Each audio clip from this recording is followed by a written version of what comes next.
hablando con nuestro experto, no te vayas.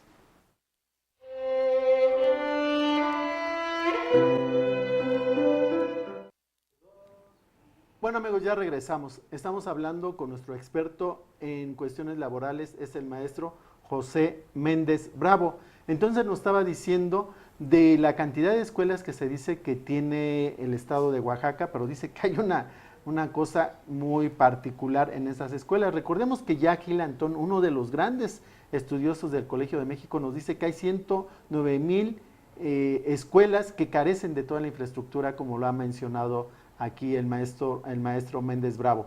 Entonces, ¿qué nos decía de estas Sí, le escuelas de decía que Oaxaca? estas escuelas de Oaxaca son muchas, pero lo que no se dice es que son escuelas de un salón, de un solo grupo y con un solo profesor.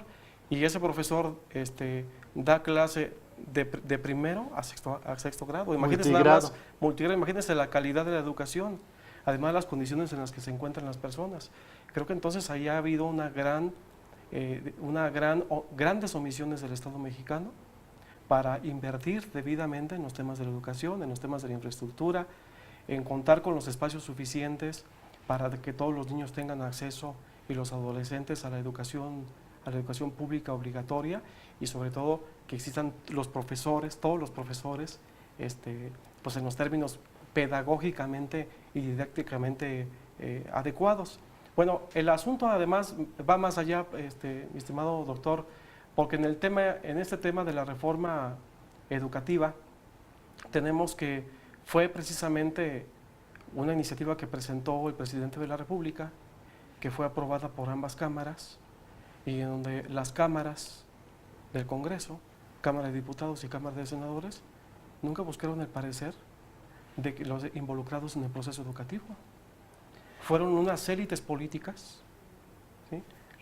Un grupo de notables, los encargados de diseñar un proyecto de reforma, a petición y a capricho también de un grupo de notables, en este caso empresarios de la televisión, que crearon por ahí un grupo dedicado a criticar el desempeño de la educación y sobre todo el desempeño de los docentes, pero sin ver que la responsabilidad superior en el tema de la deficiencia educativa que tiene México es por parte del Estado y no es atribuible precisamente a los profesores o concretamente a la Coordinadora Nacional de Trabajadores de la Educación, de la que se pueden decir muchas cosas, pero una de las cosas, por ejemplo, que siempre se ha ocultado es que ha habido grandes diseños curriculares en materia educativa que vienen de la CENTE, que hubo propuestas en materia educativa, en materia legal, como en materia didáctica y pedagógica que venían de la CENTE. Solamente se fijan en el otro sector que forma parte de la CENTE, que obviamente es el encargado de hacer movilizaciones. Y luego, para colmo, profesor, los profesores salen a la calle a protestar, y para desvirtuar el movimiento, pues hay infiltrados, siempre encuentran infiltrados, que se encargan de boicotear y de generar violencia con el fin de desprestigiar el movimiento magisterial. Eso es realmente lo que ha estado sucediendo. Entonces, ¿a dónde vamos? La reforma educativa implicaba la participación de todos. Era indispensable que el proyecto de reforma se sometiera a un referéndum por parte del Estado, que se utilizara un mecanismo de participación y que se conociera además el parecer de los profesores, el parecer de los estudiantes y el parecer de los padres de familia. Aquí lo que sucedió es que se hizo una reforma para que este mecanismo de evaluación viniera de arriba hacia abajo, sin que el propio profesor se sintiera involucrado en el proceso no solamente de evaluación, sino de mejoramiento del sistema educativo mexicano. Creo que ha sido un gran problema. En otras naciones, cuando el Estado tiene la intención de que una propuesta de ley o un nuevo sistema, un nuevo régimen de carácter legal sea aceptado y cuente con la anuencia de la ciudadanía, precisamente lo que se emplea son este tipo de mecanismos de participación ciudadana que le dan incluso un mayor toque de legitimidad. Entonces creo que le hizo falta a esta reforma consultas y le hizo falta de reforma el consenso por parte de la propia ciudadanía a través de este tipo de mecanismos de participación ciudadana. Y para muestra, pues veamos no un tema que tiene que ver con cuestiones de educación, pero sí con la construcción de un régimen político. En España, a raíz de la muerte de Franco, una vez que obviamente los partidos políticos y todos los grupos políticos de España se sentaron en la mesa y platicaron, decidieron crear un nuevo proyecto de constitución y con ello un nuevo régimen y sistema político. ¿Y sabe qué, qué fue lo que hicieron? Lo diseñaron a puerta cerrada, si es cierto fueron las élites, pero sobre todo lo sometieron a un referéndum ante la ciudadanía y la ciudadanía lo apoyó. ¿Y qué fue lo que hizo? Los ciudadanos han empujado en sacar adelante un nuevo régimen y un nuevo proyecto de nación y unas nuevas reglas del juego para la participación y la operación política en España.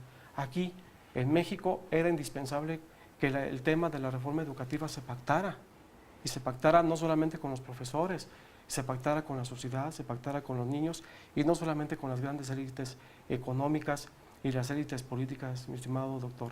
Entonces creo que nos encontramos en un proceso de regresión. Dicen algunos sociólogos que mientras hubo una época de grandes logros en el mundo, los logros en materia laboral, los logros en materia de derechos sociales, la historia se parece mucho como al fenómeno del péndulo.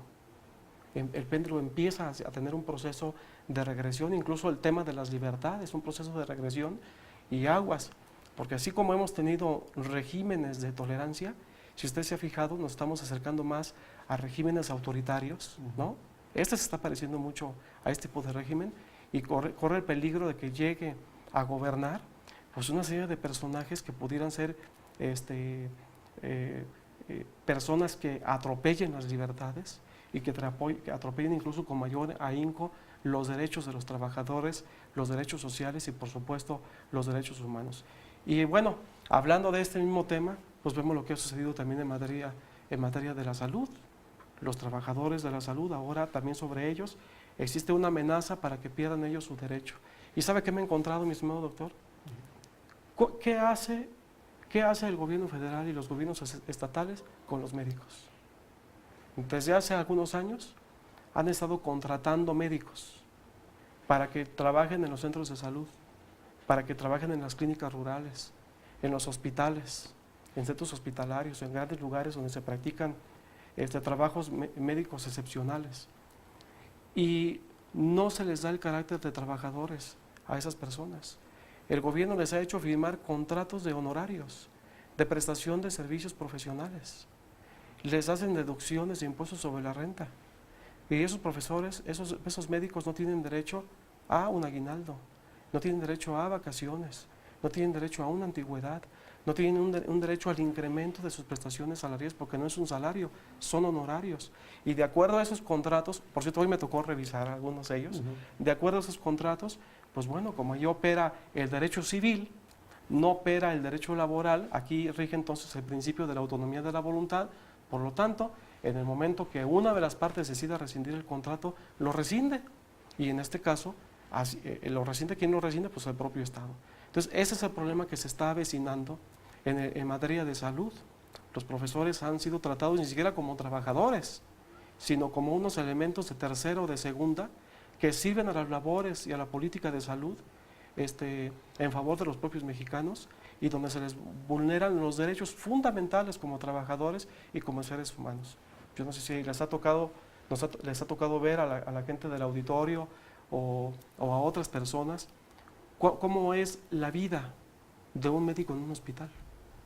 Es una vida abrumadora, con trabajos de hasta 24 horas, doctor, con una enorme tensión por las sobrecargas de trabajo, los problemas propios que hay en materia de la medicina, que se alimentan mal, que viven estresados, que se avejentan rapidísimo por las jornadas inhumanas de trabajo y lo peor de todo, personas que ni siquiera tienen el reconocimiento legal como trabajadores, sino que son vistos como unos simples prestadores de servicios profesionales. Me parece que es sumamente patética la actuación que hace del Estado mexicano y en esas condiciones, ¿cómo el Estado mexicano puede reclamar a los particulares que traten bien a sus propios obreros, que traten bien a sus trabajadores, cuando el propio Estado es uno de los peores patrones, más ingratos, más rudos y más insensibles que pueda existir? Y luego nos pasamos al otro extremo, el caso de los policías, que muchas cosas se podrán decir de los cuerpos de seguridad, mi estimado doctor, pero mire, hace más de 10 años los policías eran considerados trabajadores del Estado, que realizaban una labor muy delicada, sí, la labor de brindar seguridad ¿no?, de cuidar y de proteger a los ciudadanos. Pero se hizo una reforma constitucional para el efecto de que los policías ya no fueran considerados como trabajadores y no tuvieran derechos laborales. Entonces se hizo una reforma y ahora se dice, de acuerdo a las propias normas, que la relación que une a un policía con el Estado es un acto condición y es por lo tanto una relación de tipo administrativo, no es una relación laboral, ni siquiera llega al derecho civil como ocurre con los médicos. Entonces no son sujetos a ningún tipo de derecho. En el momento que el Estado decida terminar la relación administrativa con los policías, la termina. Y la muestra la tenemos, que bueno, aquí Michoacán fue escenario en el gobierno anterior, cuando hubo aquí una persona que cubría las veces de comisionado y que duplicaba las funciones de gobierno, ¿no?, porque demasiadas las funciones de gobernador, se sentía legislador y casi sentía que juzgaba.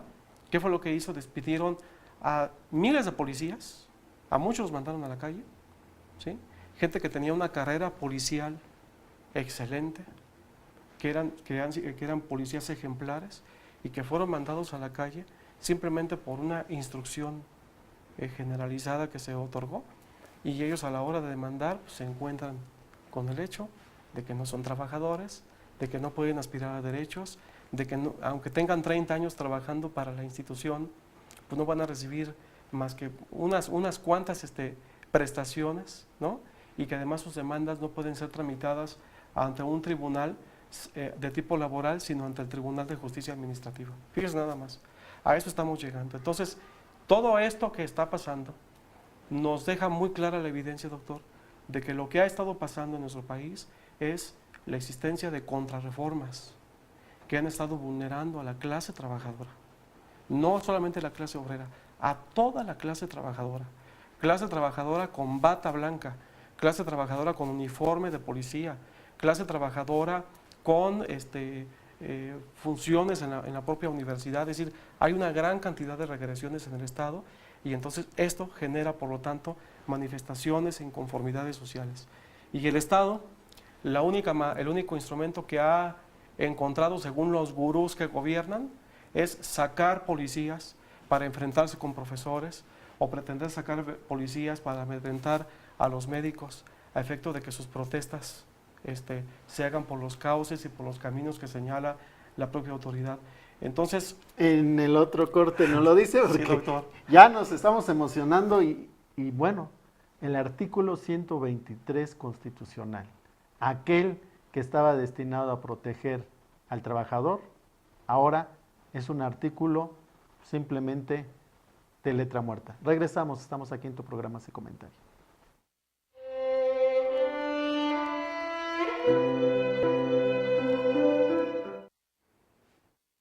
Bueno amigos, ya regresamos, estamos hablando con el maestro en Derecho, el maestro José Méndez Bravo, y bueno, nos está dando una panorámica, porque nosotros ya veíamos, pero los ojos jurídicos no los tenemos para ver cuáles son los artículos que se están vulnerando, las nuevas formas de contratación, cómo el Estado se deshace de su responsabilidad de darle a su trabajador un salario digno, las condiciones de que este salario alcance para la recreación, la comida, el vestido. Pero bueno, tú te vas a recrearte un fin de semana y no te alcanza ni para comerte una pizza, ¿verdad? Entonces, ahora con eso que llamamos o llaman los empresarios el outsourcing, creo que así se dice, esta forma de contratar, si yo como empresario nada más te voy a utilizar 2 horas, ya conmigo no vas a tener otra relación más que te voy a pagar esas 2 horas. A ver, maestro, yo tengo muchas dudas sobre eso. Dicen que esto es para beneficiar a los trabajadores del outsourcing, que yo me puedo contratar con quien quiera, puedo disponer de mis horas y demás. Y hay gente que vende zapatos por catálogo, ropa, entre otras. Pero si yo voy a ofrecer zapatos a tal vecino, en el transcurso del camino me atropellaron. La empresa no le va a cubrir gastos de lesiones, en el caso de que haya muerto, no va a haber ningún tipo de seguro. Entonces, esta forma de estar contratando por horas o por ser un trabajador libre, este outsourcing, si el Estado dice que se debe pagar un